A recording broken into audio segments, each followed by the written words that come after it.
Shalom semuanya, selamat pagi. Senang kembali dalam program Pagi Berkat bersama Pase ya. Di hari Kamis ini kita bisa sharing firman Tuhan. Dan izinkan saya mengantar aktivitas saudara di pagi hari ini dengan membagikan sebuah kebenaran firman Tuhan yang terambil dari surat Ibrani pasal yang ke-12 ayat yang ke-14. Saya akan bacakan versi terjemahan baru 2 Bapak Ibu ya. Ibrani 12 ayat 14, demikian firman Tuhan. Berusahalah hidup damai dengan semua orang dan kejarlah kekudusan, sebab tanpa kekudusan tidak seorang pun dapat atau tidak seorang pun akan melihat Tuhan. Saya ulangi lagi Bapak Ibu ya. Ibrani 12 ayat 14 versi terjemahan baru 2. Berusahalah hidup damai dengan semua orang dan kejarlah kekudusan, sebab tanpa kekudusan tidak seorang pun akan melihat Tuhan. Kejarlah atau hiduplah damai dengan semua orang. Ini tentu bicara mengenai attitude atau kehidupan sosial kita dengan masyarakat sekitar. Berusahalah hidup damai dengan semua orang, bukan dengan sesama orang Kristen saja, tapi dengan semua orang. Semua orang di sini ya tentu melintasi sara ya, suku, agama, ras dan antar golongan, warna kulit dan macam-macam ya. Pertanyaannya apakah ini sudah kita kerjakan? Ini hal yang mudah sebenarnya, tapi sulit juga dikerjakan secara presisi. Kita diminta untuk bisa hidup damai dengan semua orang. Hidup damai itu berarti kita tidak akan menjadi batu sandungan, tidak akan menjadi suatu syak begitu. Ya. Kita berusaha untuk dimanapun kita berada membawa damai sejahtera.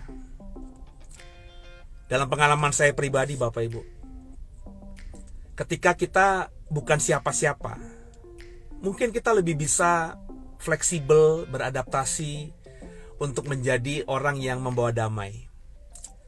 Tapi ketika kita memiliki sebuah power, ketika kita memiliki sebuah jabatan, ketika kita berada di atas orang lain dalam segala hal ya, hidup damai dengan semua orang itu susah loh. Susah loh dikerjakan. Saya masih ingat banget pengalaman saya dulu yang sampai sekarang saya terus coba ingat-ingat dalam artian supaya saya juga lebih bijaksana. Saya di usia umur 31-an itu dalam pelayanan ya di sebuah gereja Bapak Ibu ya. Memang ini kan gereja lokal, tapi gereja lokal saya dulu tuh gereja yang sangat besar. Saya sudah menjadi orang yang hamba Tuhan atau pelayan Tuhan yang sudah ada di posisi yang cukup tinggi, cukup baik lah. Di gereja lama saya dulu itu kalau jadi orangnya gembala, jadi tangan kanannya gembala, jadi timnya gembala itu sudah posisinya cukup baik. Bahkan pendeta-pendeta senior yang punya jadwal pelayanan yang sudah cukup lama melayani di gereja itu pasti respect lah kepada tim gembala karena tahu bahwa pendeta-pendeta yang ada di sekitar gembala itu punya power. Saya dulu juga berpikir begitu. Tapi puji Tuhan ketika saya ada dalam kesempatan itu, saya di usia 31 tahun itu ada di sekitar gembala Bapak Ibu. Dan ya di atas ya tidak, di atas tidak, saya adalah tim gembala yang paling muda usianya. Bahkan jauh daripada usia tim gembala yang lain. Rata-rata mereka sudah di usia 40-an, saya masih di usia 31-an. Jadi gapnya itu 10 tahunan ya antara saya dengan tim gembala lainnya. Sebagai yang paling muda, masuk akal kalau saya sering disuruh-suruh. Bukan saya dipercaya lebih oleh gembala dibanding tim yang lainnya, mungkin karena saya lebih muda, lebih anak-anak gitu. Jadi saya lebih disuruh-suruh untuk banyak hal. Dari hal yang kecil sampai hal yang besar. Nah, disitulah saya merasa bahwa saya tidak lagi bisa membawa damai sejahtera. Karena biar bagaimanapun saya ada di posisi yang cukup diperhitungkan dalam pelayanan saat itu. Dan saya juga kemana-mana selalu diperintahkan gembala. Ya, saya punya kayak kayak zaman dulu tuh stempel kerajaan gitu, saudara. Nah, di posisi itulah orang-orang salah paham dengan saya, orang-orang menganggap saya sombong, orang-orang menganggap saya suka ngatur A, B, C, D, padahal yang saya lakukan itu ya perintah gembala. Cuma mungkin karena saya masih muda, cara saya bahasa, gestur saya, bahasa tubuh saya mungkin dianggap tengil, ya, ya, karena masih muda kok begitu ya. Padahal saya sudah berusaha untuk menjaga attitude karena saya juga orang Jawa, ya. Saya diajar sopan santun dan etika Jawa yang cukuplah bagi saya dari bapak saya, bagaimana saya harus bersikap terhadap orang tua. Jadi dalam pembahasan saya selalu menghormati yang tua dengan memanggil om, bapak, ya, nggak pernah sekedar panggil nama, meskipun posisi saya di atas mereka semua dalam pelayanan. Tapi tetap sulit, saudara. Ketika misalnya mereka lagi ngobrol-ngobrol, tiba-tiba saya masuk di tengah-tengah mereka, langsung diem gitu. Karena takut kalau mereka bicara, terus didengar saya hal yang gak baik, dipikirnya saya akan langsung menyampaikannya kepada gembala dan seterusnya dan seterusnya. Jadi ketika memang kita punya kuasa, pengalaman saya, meskipun kita rindu untuk membawa damai sejahtera dimanapun kita berada, itu agak sulit, saudara. Bagaimana mungkin seorang misalnya pemimpin itu bisa membawa damai sejahtera terhadap anak buahnya? Terlebih kalau pemimpin itu tahu apa yang dikerjakan anak buahnya itu tidak baik atau kurang sempurna. Pastikan sebagai seorang pemimpin ingin agar timnya itu running dengan baik, running well begitu. Timnya menjadi tim yang solid, tim yang luar biasa, sehingga pasti ketika ditemukan bawahannya atau timnya itu melakukan hal-hal yang kurang baik, pasti kan ada teguran-teguran. Teguran keras saja sudah membuat damai sejahtera hilang.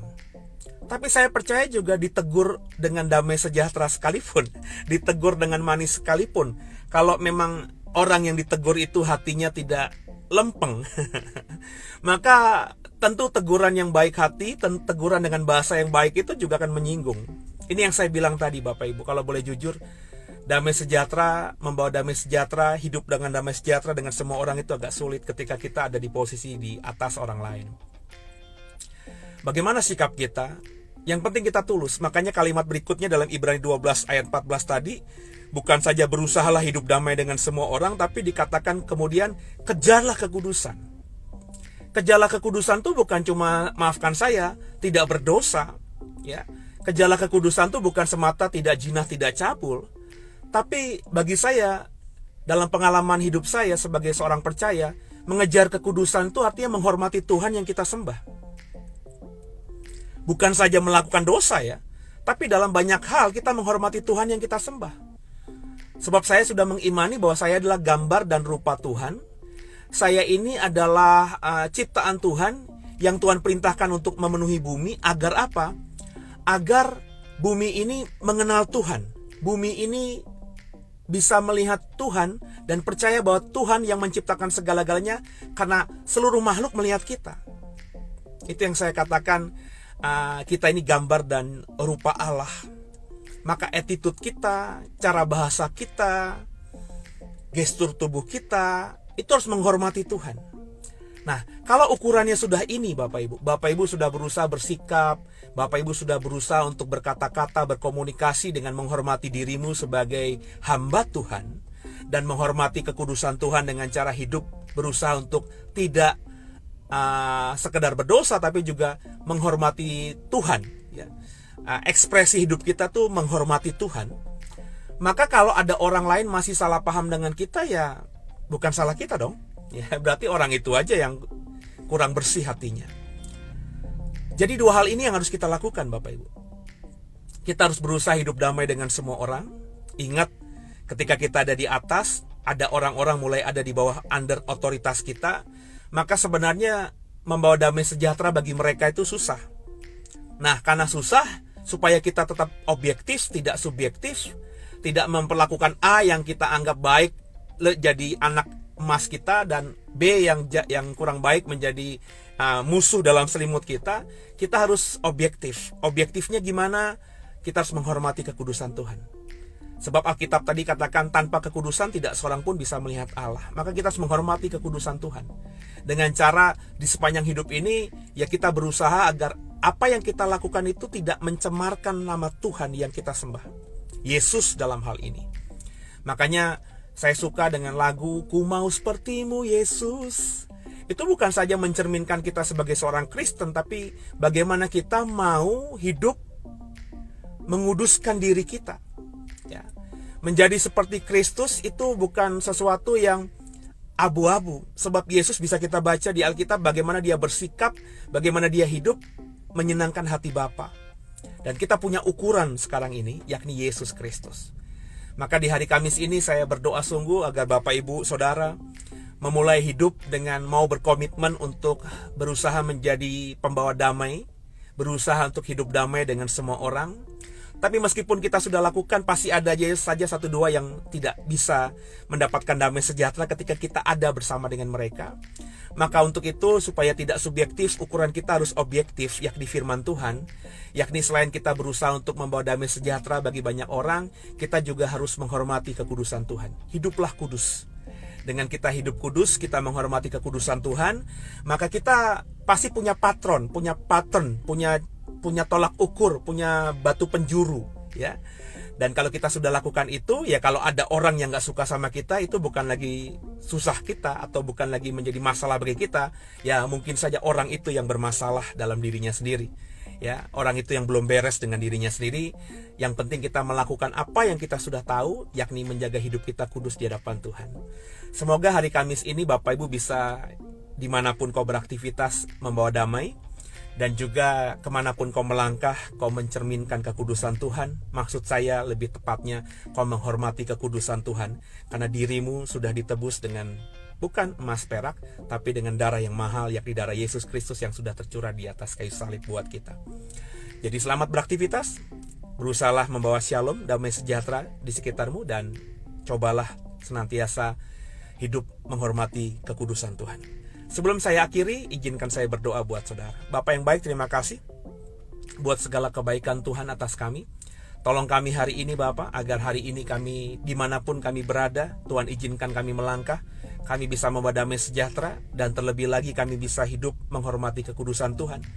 Sebab kalau kami sudah kerjakan itu, maka kami sudah melakukan firman Tuhan. Dan terlebih tadi Ibrani 12 ayat 14 mengatakan kalau kami sudah hidup kudus, maka kami akan bisa melihat kekudusan Tuhan. Kami bisa memandang Tuhan.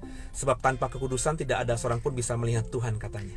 Maka tolong kami Roh Kudus, mampukan kami bukan cuma cakap jadi pendengar firman, tapi cakap juga jadi pelaku firman. Ampuni salah dosa kami. Yesus Kristus adalah Tuhan Juru Selamat kami yang hidup, dan ke dalam tangan-Mu lah kami serahkan tubuh, jiwa, dan roh kami. Haleluya. Amin. Selamat beraktivitas, selamat membawa damai sejahtera, selamat berusaha hidup kudus, dan percayalah kalau kita lakukan itu, hari Kamis ini hari berkat buat semua saudara, sehingga pulang nanti ke rumah kau akan membawa berkat yang dari Tuhan, sehingga seisi rumahmu bisa merasakan hidup di bumi seperti di surga, karena mereka hidup dari berkat Tuhan. Yesus bless you. Semangat beraktivitas, semangat dalam Tuhan. Haleluya.